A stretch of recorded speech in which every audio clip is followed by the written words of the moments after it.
శరణ్య మరియు సూర్య విధివ్రాసిన ప్రేమకథ. విశాఖపట్నం నగరం, దాని ఐటీ కంపెనీల సందడి మధ్య శరణ్య తన జీవితాన్ని ఒక సమర్థవంతమైన హెచ్ఆర్ మేనేజర్గా గడుపుతోంది. ఆమె ప్రపంచం మొత్తం తన కుమారుడు హర్ష చుట్టూనే తిరుగుతుంది.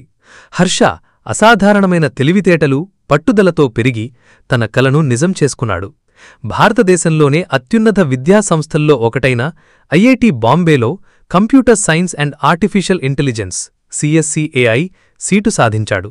శరణ్య ఆనందానికి అవధుల్లేవు.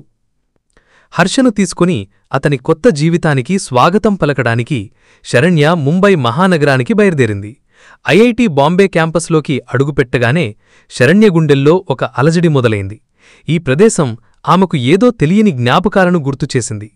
అడ్మిషన్ ప్రక్రియలో భాగంగా వారు ఐటీ డిపార్ట్మెంటుకు వెళ్లాల్సి వచ్చింది.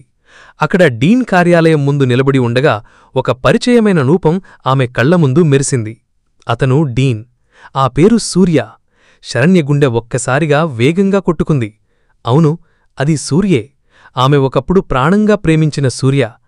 అతని కళ్లలో అదే లోతు, అదే ప్రశాంతత. సూర్య శరణ్యను చూసి ఒక్క క్షణం నిశ్చేష్టుడయ్యాడు. అతని కళ్లల్లో ఆశ్చర్యం, ఆనందం మరియు చెప్పలేని ఒక బాధ కలగలిసి కనిపించాయి. శరణ్య, నువ్వా అంటూ అతని గొంతులో ఒక వణుకు. సూర్య, అవును, నేనే. శరణ్య కళ్లలో నీళ్లు తిరిగాయి. ఆ సమయంలో హర్ష పక్కనే నిలబడి ఉన్నాడు. సూర్య చూపులు హర్షవైపు మళ్ళాయి. హర్షను చూడగానే సూర్యకు ఒక షాక్ తగిలింది. ఆ పిల్లవాడిలో తన పోలికలు స్పష్టంగా కనిపించాయి. అతని కళ్ళు, నవ్వు, ముఖకవళికలు అన్నీ సూర్యను అద్దంలో చూసుకున్నట్లు అనిపించాయి. సూర్య గుండెల్లో ఏదో తెలియని మమకారం, ఒక తండ్రికి కొడుకుపై కలిగే అనుబంధం మొదటి చూపులోనే కలిగింది. అతను హర్షను చూస్తూ ఉండిపోయాడు. అతనిలో ఏదో తెలియని ఆకర్షణ. గతంలోకి వెళితే శరణ్య ఒక ఉన్నత కుటుంబంలో జన్మించింది. సూర్య ఒక సాధారణ, దిగువ తరగతి కుటుంబం నుండి వచ్చాడు. వారి ప్రేమ స్వచ్ఛమైనది, గాఢమైనది. కాని సమాజపు కట్టుబాట్లు, కుటుంబాల మధ్య అంతరాలు వారి ప్రేమకు అడ్డుగా నిలిచాయి. శరణ్య కుటుంబం వారి సంబంధాన్ని అంగీకరించలేదు. సూర్యను వివాహం చేసుకునే ధైర్యం చేయలేకపోయింది శరణ్య. వారి ప్రేమకు గుర్తుగా పెళ్లి కాకుండానే శరణ్య తల్లెయ్యింది. సమాజం నుండి ఎన్నో మాటలు పడాల్సి వచ్చినా ఆమె హర్షను పెంచడానికి తన జీవితాన్ని అంకితం చేసింది. సూర్యకు ఈ విషయం తెలియదు. సూర్య కూడా ఒంటరిగానే ఉన్నాడు. అతను తన జీవితాన్ని ఉన్నత చదువులకు, పరిశోధనలకు అంకితం చేశాడు. ఐఐటి బాంబేలో ఐటీ డిపార్ట్మెంట్ డీన్గా ఉన్నత స్థానానికి ఎదిగాడు. అతని కళ్లల్లో ఎప్పుడూ శరణ్య పట్ల ఉన్న ప్రేమ ఇంకా మెరుస్తూనే ఉంది. హర్ష అడ్మిషన్ గురించి మాట్లాడుతున్నప్పుడు శరణ్య హర్షను సూర్యకు పరిచయం చేసింది. ఇతను నా కొడుకు హర్ష. ఇతనికి మీ డిపార్ట్మెంట్లో సీటు వచ్చింది. సూర్య హర్షను చూసి చిరునవ్వు నవ్వాడు. చాలా సంతోషం హర్ష, నీకు శుభాకాంక్షలు. అతని చూపులు హర్షపై నుండి కదలడం లేదు. ఆ తర్వాత రోజు శరణ్య బాంబేలోనే ఉండిపోయింది.